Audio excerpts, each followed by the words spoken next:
fin de notre balade sur l'île de Versailles, dernier épisode des Folies Botaniques ici au cœur de la ville de Nantes, dans un coin qui n'est pas du tout japonais là finalement. Là, exactement, pour la dernière quand balade. on sort de l'émission, on va sortir du Japon en même temps.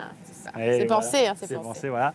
Tout à l'heure on en voyait, mais j'en parlais pas en fait. Au milieu du jardin japonais, il y avait quelques arbres comme celui-là qui dépassaient, mais ils étaient mélangés, du coup c'était vraiment dans le style japonais. Ce qui est marrant, c'est qu'à la fin, il n'y a plus que cette espèce, qui est une espèce qui fait honneur à ta veste en cuir et à tes, Rock and roll. voilà, et à tes boucles d'oreilles Harley Davidson. Attention, le rapport arrive. Et voilà, l'Amérique, Voilà. puisque ce sont des séquoias. Et hey. Alors c'est pas le séquoia de Sequoia Park, parce que le séquoia de Sequoia Park, c'est une autre espèce qui fait les plus gros arbres. Mais par contre, ce séquoia-là, on appelle le séquoia toujours vert, c'est celui qui fait les arbres les plus hauts du monde. Le plus haut a été compté à 115 mètres, et parmi les 15 plus grands arbres du monde, il y a 15 séquoias, sans préférence. Donc celui-là est vraiment... Et là, il est à son maximum ou il peut... Ah bah non, 115 mètres. Bah, je sais pas, mais celui-là. Là, ils font 30 peut-être, quoi. Alors chez nous, on n'a jamais vu de 115 mètres, parce que là, ils ont 30 ans, et quand ils font 115 mètres, c'est plutôt qu'ils ont 1000 ans. Ah, et donc on les verra. Ils sont entre la crèche et la petite section de maternelle de leur vie. C'était dit rendez-vous dans 1000 ans, quoi. Mais Et voilà, c'est ça. Après, c'est des arbres qui aiment bien l'humidité dans le sol. De toute façon, pour monter aussi haut, ça c'est un défi physique, hein, vu qu'il n'y a pas de moteur dans un arbre, comme tout le monde le sait. Personne ne comprend. On a du mal à comprendre comment l'eau qui part du sol arrive à monter sur 115 mètres de haut pour alimenter les feuilles et à ressortir. C'est quand même une sorte de mystère, une sorte de mouvement perpétuel. Donc c'est lié à l'évaporation du soleil qui aspire sur l'eau, mais ça fait comme si c'était une paille de 115 mètres dans l'eau, dans lequel il faut aucune mini-infractuosité ou mini-problème, parce que tu es bien dans une paille, s'il y a de l'air au milieu, ça marche moins bien. Ouais. Et donc il faut que ce soit parfaitement lisse sur 115 mètres de haut. C'est une écorce assez épaisse, tu vois, tu peux la toucher, tu peux même la boxer un peu. Ah oui, c'est l'arbre du boxeur, les séquoias. Ouais, il y en a deux sortes, ouais, mais les séquoias, on va dire, ce sont des arbres du boxeur, c'est l'autre qui est encore plus. Et cette écorce fibreuse qui est très épaisse, ça fait que quand il y a un incendie, lui, il est bien isolé, un peu comme le cou du chêne liège, et donc il ne brûle pas dans les incendies. Et donc, ça vaut mieux, hein, quand tu penses tenir 1000 ans, tu peux te dire que pendant les 1000 ans, il risque d'y avoir 2-3 tempêtes, 2-3 incendies, et donc il vaut mieux être résistant. Celui-là est vraiment beau, parce qu'il est trop, il a 3, quoi. Ouais, alors assez souvent, c'est vrai qu'il se ramifie, il y en a un autre à 2 derrière, et il y en a derrière 2. C'est des arbres qui se ramifient assez facilement. Et ce qu'ils ont aussi d'assez marrant, je trouve, c'est qu'ils ont des troncs, alors pas gros, ils sont plutôt assez harmonieux. Par contre, les branches qui sont dessus sont vraiment très très fines. On a vraiment l'impression que les branches ne sont pas à l'échelle de l'arbre, c'est des toutes petites branches, toutes fines. Et elles poussent dans tous les sens. Elles poussent dans tous les sens, mais par contre, elles sont assez horizontales quand même, donc ça fait un petit peu comme un petit escalier.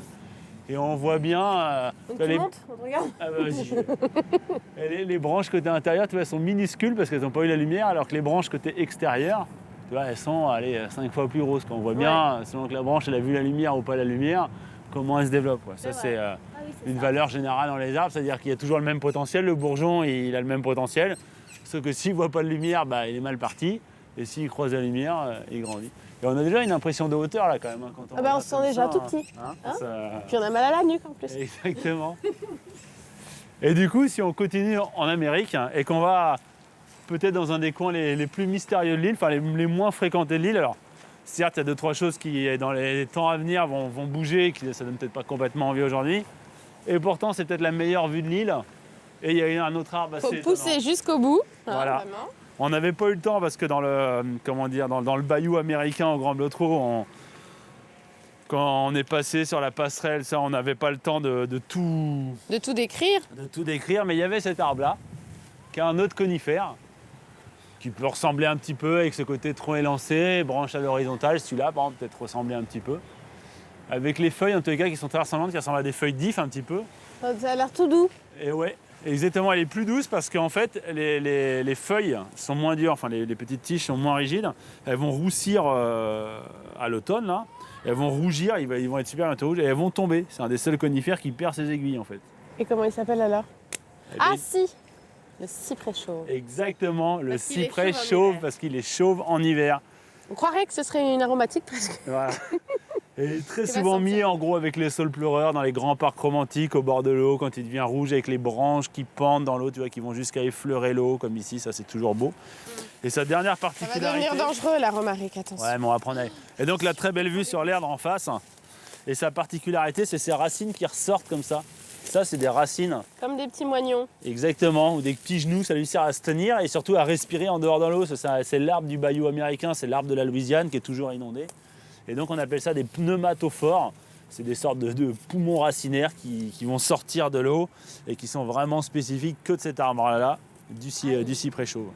Et donc ça fait des bosses qui dépassent de partout, donc l'arbre est vraiment... C'est assez rigolo ça. Et je crois que là on a vraiment fini l'île de Versailles. Tu Je vais ne pourras plus pas loin. aller plus loin Allez, j'y vais. à la nage. Donc il y a voilà, cet arbre-là, et puis c'est fini. Et puis c'est fini pour l'île de Versailles. Ça fait 2 Prochain minutes qu'il nous fait rendez-vous, ça. bah oui, j'avais pas vu. Prochain rendez-vous dans une autre destination encore inconnue. On pourrait peut-être évidemment. retourner au Grand Blotreau. Peut-être on Tellement il y retournera a au de choses à Grand voir Blotreau, là-bas. c'est ça. Merci Marc. De rien.